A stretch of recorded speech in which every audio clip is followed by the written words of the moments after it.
Opa, beleza? Aqui é o Jean e você está no Crawl Geek. Galera, quem nunca jogou um game do Batman? Seja atualmente ou nos consoles antigos. Eu me lembro quando ganhei a fita do Batman Returns para o meu Super Nintendo, isso na década de 90, em um dos meus aniversários. Cara, eu corri rápido pro meu quarto para jogar esse jogo, pois o nosso querido Homem-Morcego é o meu herói favorito da DC. E hoje trago esse game para você acompanhar aqui no canal comigo. Faço uma análise sobre ele enquanto rola na tela. Sem mais demoras, partiu para o vídeo! Batman Returns é um jogo de videogame de ação e aventura desenvolvido por diversas empresas desenvolvedoras de jogos eletrônicos entre 1992 e 1994 e baseado no filme homônimo de 1992. Aqui a plataforma é o Super Nintendo, cuja produtora e distribuidora do game foi a Konami, e o jogo foi lançado em 26 de fevereiro de 1993. A versão para o Super Nintendo é provavelmente a mais conhecida. Foi lançado em 93 e possui jogabilidade e gráficos similares aos de Final Fight. Tem a jogabilidade fácil, sendo um jogo beat'em up, briga de rua em português, baseados na luta corpo a corpo contra uma porrada de inimigos. O enredo do jogo se desenvolve através de 7 cenários do filme. Vários membros da gangue do Circo Triângulo Vermelho atacam Batman durante o jogo. Batman conta com vários dispositivos para atingir seus oponentes, inclusive o Batirang, que é um bumerangue. Na quinta fase, Batman dirige seu Batmóvel, equipado com metralhadora, e persegue ciclistas e vans contendo integrantes da gangue pesadamente armados. A trilha sonora foi adaptada da trilha composta por Danny Elfman para o filme.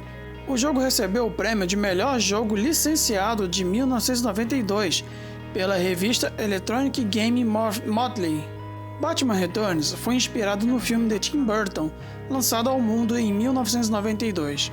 A história é exatamente a mesma do filme.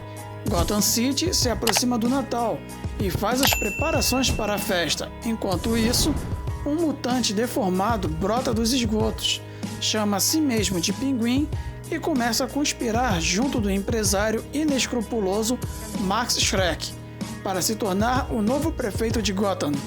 Em algum momento da história, Max joga Selina Kyle do alto do prédio onde ela trabalhava.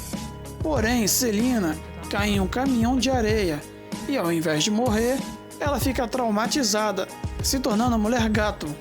Vestida com uma roupa de látex extremamente justa, passa a liberar toda a sua sexualidade reprimida através da violência incontida. No meio de todo este caos, temos Batman, tentando impedir que a cidade se torne uma latrina ainda maior, ao mesmo tempo que se apaixona pela Mulher Gato. Visualmente, o jogo consegue representar muito bem o universo que Tim Burton criou para o filme.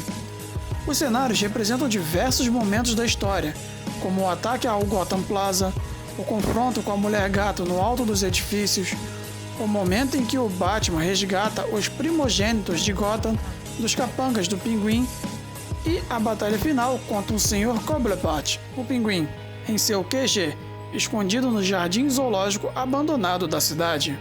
Os personagens são grandes e bem feitos, desde o Batman até o mais simples capanga do jogo. A animação não é lá grande coisa, os personagens possuem poucos frames e definitivamente não tem a fluidez de movimentos de um Street of Rage, por exemplo. Mas também convenhamos, né? O game era de 16 bits, não tinha como esperar algo extraordinário. Porém, mesmo assim, o jogo era incrível dentro da limitação de sua época. Um grande destaque deve ser dado às cenas que ocorriam entre as fases, que eram digitalizações das cenas do filme. Algumas eram pequenos quadros, enquanto outras eram fotos que ocupavam a tela inteira. Na época do lançamento, era o mais próximo que chegávamos de ter um filme nos nossos consoles. O som é extremamente impressionante. O jogo usou as composições de Danny Elfman representadas de forma excepcional. A jogabilidade traz uma mistura de estilo bastante interessante. Temos 3 tipos de fases: a beat'em up, a side-scroller jogos onde a câmera é somente lateral e a corrida. As fases de beat'em up são as que podemos esperar do gênero. Batman andando por Gotham e massacrando o maior número de canalhas possíveis. Apesar de só podermos jogar com Batman, o jogo não fica maçante, pois o nosso morcegão tem uma ótima gama de golpes à sua disposição. Tem a clássica sequência de socos, voadoras, agarrões com cabeçadas e arremessos, e o tradicional golpe de controle de multidões, que atingem todos ao redor e custa um pouco de sua energia, que a galera chama de especial. Também é possível usar um botão de defesa durante o jogo, mas Batman não consegue bloquear todos os ataques usados contra ele, o que faz com que seja uma escolha nem sempre muito boa tentar se defender dos inimigos. No jogo é possível agarrar dois capangas ao mesmo tempo e bater suas cabeças uma com a outra. Outra variação interessante é a possibilidade de arremessar inimigos contra o cenário. Por exemplo, se houver alguma superfície no fundo da tela, como a parede do prédio, o banco de uma praça, uma cerca ou mesmo uma placa de trânsito, Batman pode arremessar o vilão contra ela, o que também causa um bom estrago. Batman tem à sua disposição algumas bate-tralhas, como o batirangue, que pode ser usado para imobilizar temporariamente os inimigos, ou que derruba motociclistas de primeira, e além de um especial que causa uma explosão imensa na tela, eliminando todos os inimigos, além de machucar bastante os chefões. As fases de side-scroller possuem uma movimentação bem mais limitada, e só é possível atacar os inimigos com batirangues. O Batman pode e deve usar o bate-gancho para escapar de obstáculos e inimigos, além de atravessar abismos. Ainda é possível utilizar o bate-explosivo para limpar a tela, mas sendo que a maioria dos inimigos morre com um único batirangue, tornando isso desnecessário de usar.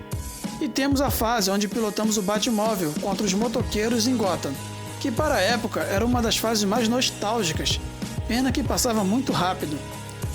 Os inimigos começam a se tornar mais agressivos nas fases seguintes, cercando o morcegão por todos os lados e atacando sem piedade.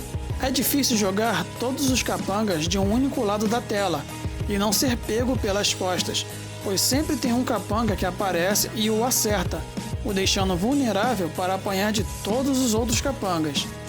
Alguns chefes são exageradamente fortes.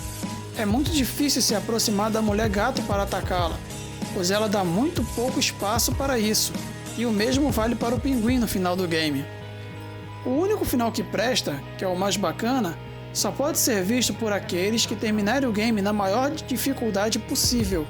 Apesar das limitações da época, Batman Returns é um game bastante interessante, que deixava a garotada dos anos 90 bem empolgados. Eu mesmo me incluo nisso. Embora a mistura de gêneros não acerte em todos os momentos, ela acaba trazendo uma certa distinção para um game que poderia simplesmente ter desaparecido em meio ao exagero de beat'em ups que tínhamos na década de 90. Me lembro até hoje quando eu ganhei a fita do jogo, em um dos meus aniversários, e junto do meu irmão mais dois amigos, passávamos a tarde e a noite jogando, até zerarmos no modo mais difícil. Foi uma alegria e tanto quando enfim zeramos no modo mais difícil. Lembro como se fosse hoje, a gente pulando lá na casa, gritando pra caramba. Então é isso, galera. Se você assistiu o vídeo até aqui, eu agradeço demais, cara. Valeu mesmo. Não se esqueça de deixar seu like. Comenta aqui embaixo quais outros jogos você jogou também. Eu gostaria muito de saber. Um forte abraço, galera. Ah, e é aquela parada, né? Jogar com o Batman sempre é legal.